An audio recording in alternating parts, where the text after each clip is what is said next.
Bonjour les Gookly! Aujourd'hui on va parler des plus belles figurines sur Obi-Wan Kenobi, ainsi que des 2 premiers épisodes de la série sur Disney+.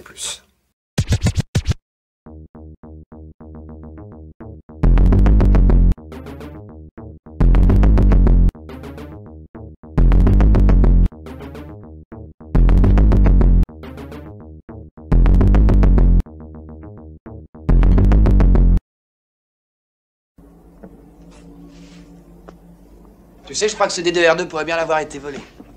Tiens, pourquoi tu dis ça? Eh ben, j'ai capté un texte enregistré pendant que je nettoyais. Il prétend appartenir à un certain Obi-Wan Kenobi.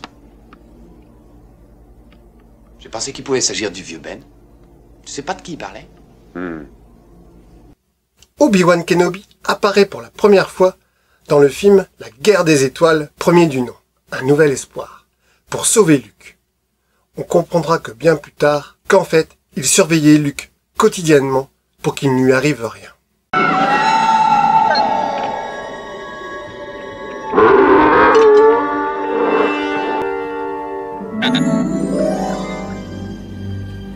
Interprété par l'acteur Alec Guinness, il fera les suites L'Empire contre-attaque et Le Retour du Jedi, mais sous forme fantomatique de la Force.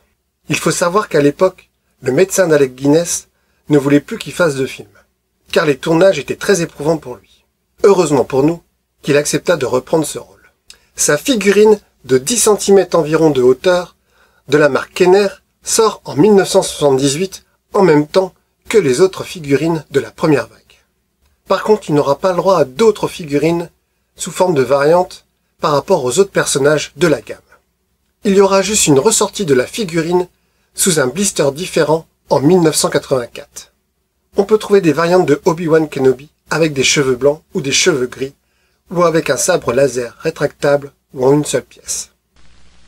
The Luke Skywalker X-Wing Pilot from the Star Wars Action Figures collection, each sold separately. I'm Jawa. Wanna buy a droid? Show me what you got. It's R5-D4 and the Power Droid. Sold. And here's Greedo, Han Solo, and Walrus Man. You've had it now, Solo. Yeah. Greedo, it's Ben Kenobi and his lightsaber. We're in trouble. Let's get out of here. Luke Skywalker X-Wing Pilot, R5-D4, Greedo, and other action figures sold separately from Kenner. Kenner sortira également une poupée figurine de 30 cm de hauteur, avec des habits en tissu. Une superbe figurine, introuvable aujourd'hui. Il faudra attendre 1995 pour avoir une nouvelle figurine d'Obi-Wan Kenobi, avec la gamme The Power of the Force, avec Ben, Removelable, Cloak. Puis commencera toute une vague de figurines différentes. C'est en 1997 que l'on aura la première figurine d'Obi-Wan Kenobi en version fantôme de la Force, toujours dans la gamme Power of the Force. En 1999 sort la première figurine avec sa capuche sur la tête. Puis sort cette même année un nouveau film, Star Wars épisode 1, La menace fantôme. Nous retrouvons le personnage d'Obi-Wan Kenobi, cette fois-ci en version jeune adulte, interprété par Ewan McGregor.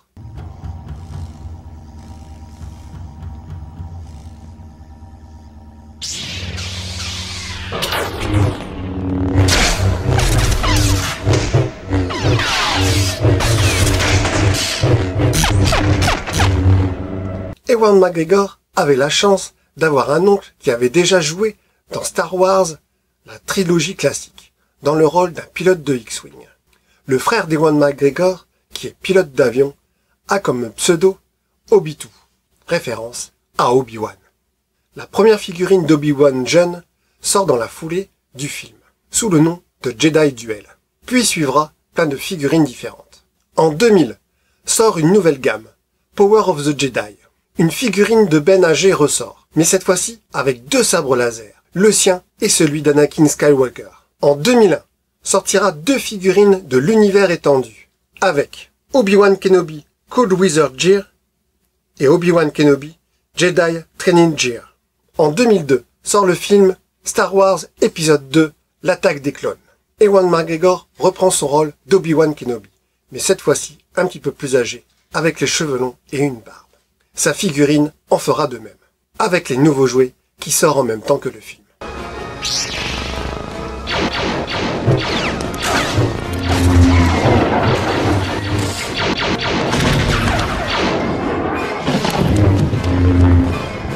En 2003 sort la mini-série d'animation The Clone Wars, 25 épisodes qui démarrent à la fin du film L'attaque des clones. Une figurine d'Obi-Wan Kenobi sortira sous la version animée.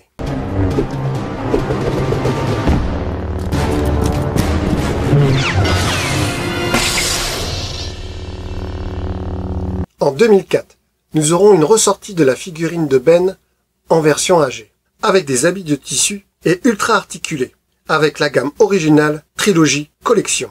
En 2005, sort le film Star Wars épisode 3, La revanche des Sith, avec toujours Ewan McGregor dans le rôle d'Obi-Wan Kenobi.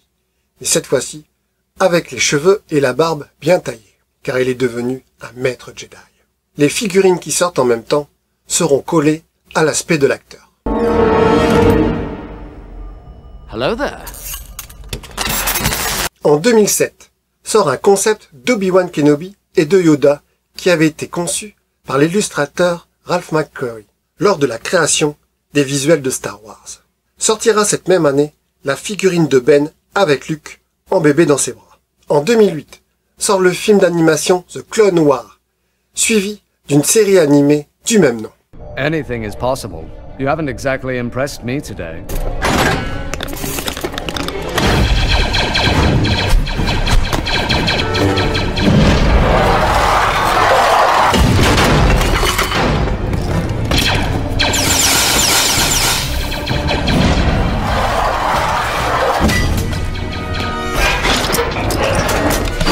Une nouvelle figurine d'Obi-Wan Kenobi version dessin animé verra le jour. En 2009, toujours sorti de The Clone Wars, nous aurons un Obi-Wan Kenobi en combinaison spatiale. Puis sortiront des figurines sans cesse toujours plus réalistes les unes que les autres. Le 27 mai 2022 sort les 2 premiers épisodes de la série Obi-Wan Kenobi sur Disney+.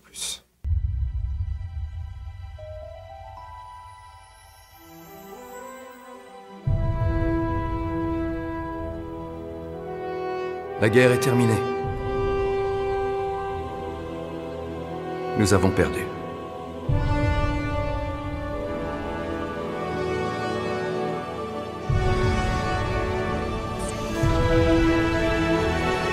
Reste caché. La série se passe 10 ans après les événements du film La revanche des Sith. On y retrouve Ewan McGregor qui reprend son rôle de Ben Kenobi. J'ai adoré ces 2 épisodes, qui sont vraiment bien écrits je trouve, car on suit vraiment la quête du héros, avec au départ sa vie de tous les jours. Puis un événement va venir casser cette routine, et forcer le personnage à vivre une aventure exceptionnelle. Il n'y a pas beaucoup d'action dans ces 2 épisodes, sauf à la fin du 2e. Mais c'est normal, car ils vont faire monter l'action au fur et à mesure des épisodes, je pense. Il fallait pour bien démarrer, mettre les bases du personnage qui se cache. À partir de maintenant, je spoil. Cela était une super bonne idée d'avoir fait kidnapper Leia Organa pour pouvoir faire sortir Obi-Wan Kenobi de Tatooine. Le personnage de Leia est vraiment écrit sur tout ce qu'on connaît d'elle ainsi que de sa mère, quand dès le début, on la voit se faire remplacer par un autre enfant. C'est un parallèle par rapport à l'épisode 1 où Padmé se fait remplacer par une de ses servantes. Elle est déjà une petite rebelle et fait très confiance aux robots et les respecte.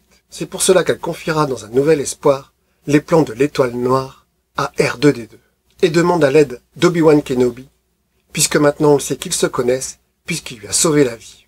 Et bien que cela fait un petit peu cheap le passage où ils essayent de la kidnapper, cela fait un parallèle avec encore un nouvel espoir, car c'était la dernière à s'être fait attraper dans le vaisseau. Je suis même étonné qu'ils n'ont pas utilisé un laser paralysant, tout comme un nouvel espoir. Mais cela aurait peut-être fait trop fanservice. J'espère qu'ils feront mourir sa mère adoptive dans ces épisodes, car cela corrigerait une erreur à l'épisode 6, le retour du Jedi, quand Luke demande à Leia les souvenirs de sa mère, et on apprendrait qu'en fait les souvenirs qu'elle a, c'est celles de sa mère adoptive, et non pas de sa vraie mère, puisqu'elle est morte à leur naissance. La grande méchante Reva est aussi bien développée. Je pense que c'est elle que l'on voit au début de l'épisode, en jeune Jedi qui essaye de s'échapper à l'ordre 66. Son but est certainement de bien se faire voir par Dark Vador, en attrapant Obi-Wan Kenobi. Soit pour avoir plus de grade, ou peut-être qu'elle espère que Dark Vador va lui enseigner la maîtrise des maîtres Sith, et ainsi terminer sa formation, pour devenir ultra puissante. J'ai beaucoup aimé le caméo de Temuera Morrison, en soldat cloné, qui était en SDF. Un rôle bien plus marquant que celui de Boba Fett. Il y a aussi un caméo sympa de la fille d'Ewan McGregor, à la Trainspotting. J'adore ce côté méta. Bref, j'ai hâte de voir la suite. N'hésitez pas à mettre en commentaire vos impressions sur cette série. Salut les Gooklis et à bientôt dans un autre univers.